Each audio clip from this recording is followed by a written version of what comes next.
Innal hamdalillah nahmaduhu wa nasta'inuhu wa nastaghfiruh wa na'udzu billahi min sururi anfusina wa min sayyiati a'malina may yahdihillahu fahuwal muhtadi wa may yudlil fala hadiyalah. Asyhadu an la ilaha illallah wahdahu la syarikalah wa asyhadu anna Muhammadan abduhu wa rasuluhul ladzi la nabiyya ba'dah, amma ba'd. Sahabat Persis Jabar yang dirahmati Allah Subhanahu wa Ta'ala, di dalam Islam ada hal penting yang juga sering dilupakan karena merasa kita tinggi ilmu, merasa kita banyak harta, kekayaan, sehingga melupakan akhlak. Kalau kita berbicara tentang akhlak, berasal dari bahasa Arab yang artinya watak, kelakuan, perangai, budi pekerti, tingkah laku, dan kebiasaan.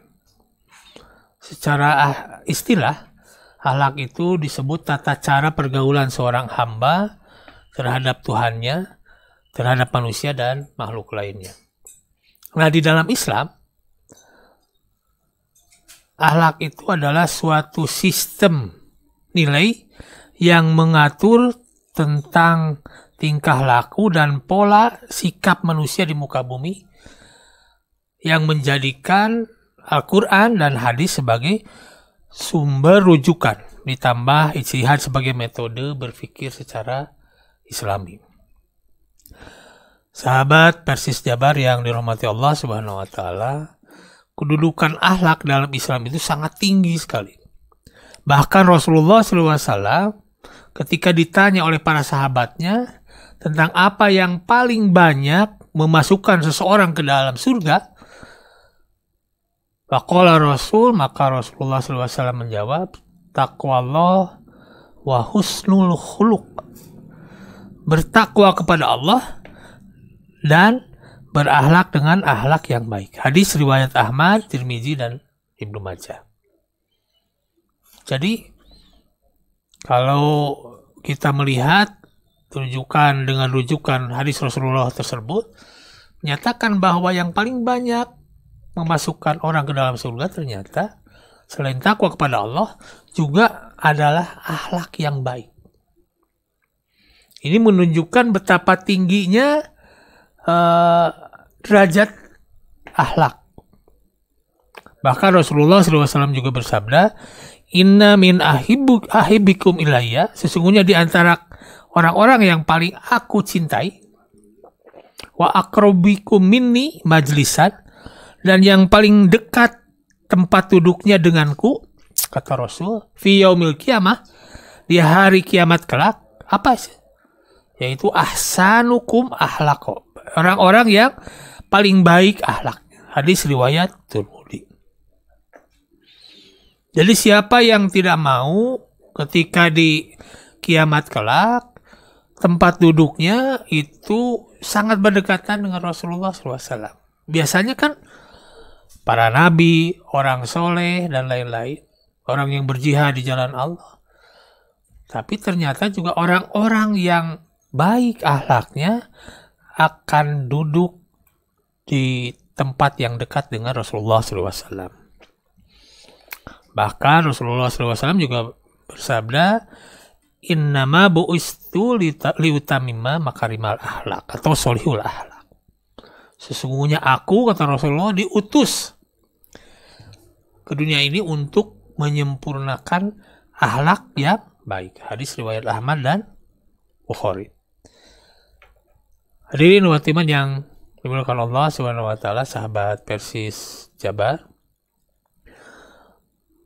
Lalu siapa sebetulnya yang harus menjadi contoh, harus menjadi suri teladan, harus menjadi cermin bagi kita dalam berakhlak di dunia ini?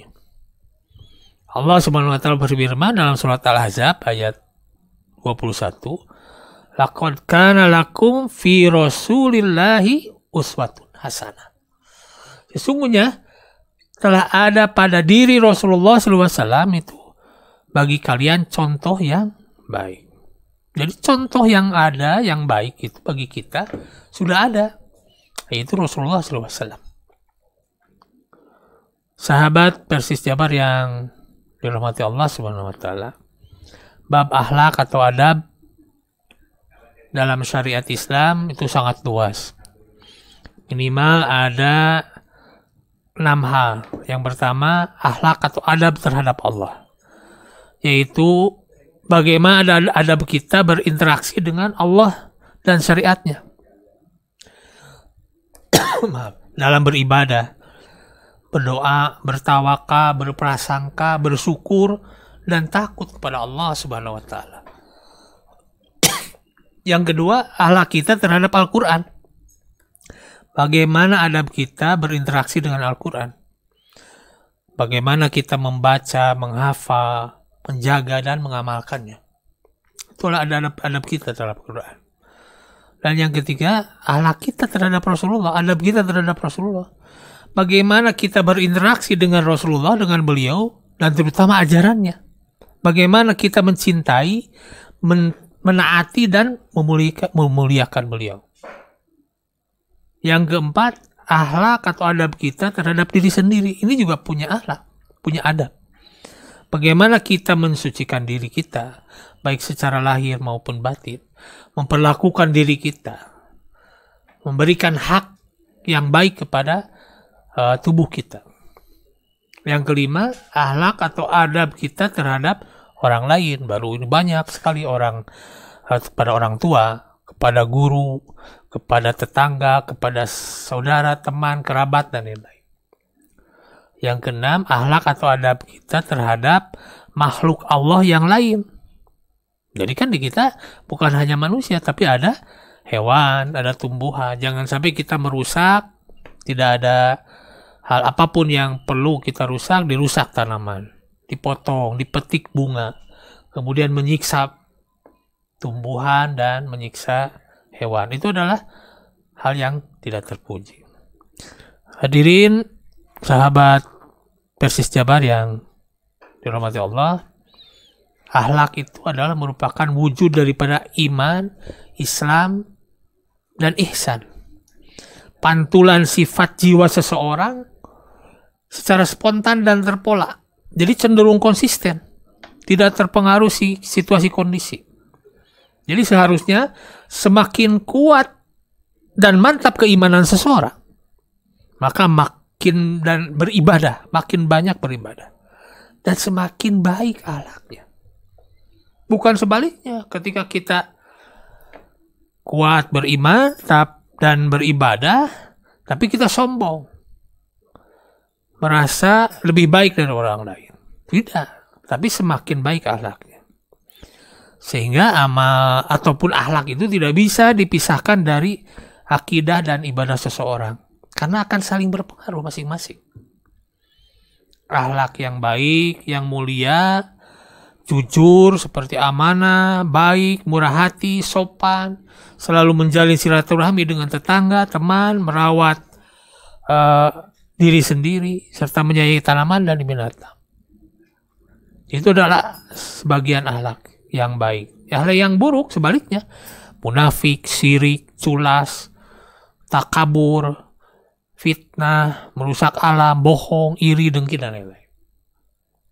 Itu merupakan hal yang tidak boleh dilakukan oleh seorang muslim dan mukmin sejati. Insya Allah kita akan bahas dalam kesempatan berikutnya. Dan yang paling penting harus kita pahami bahwa akhlak memiliki derajat yang tinggi di dalam Islam.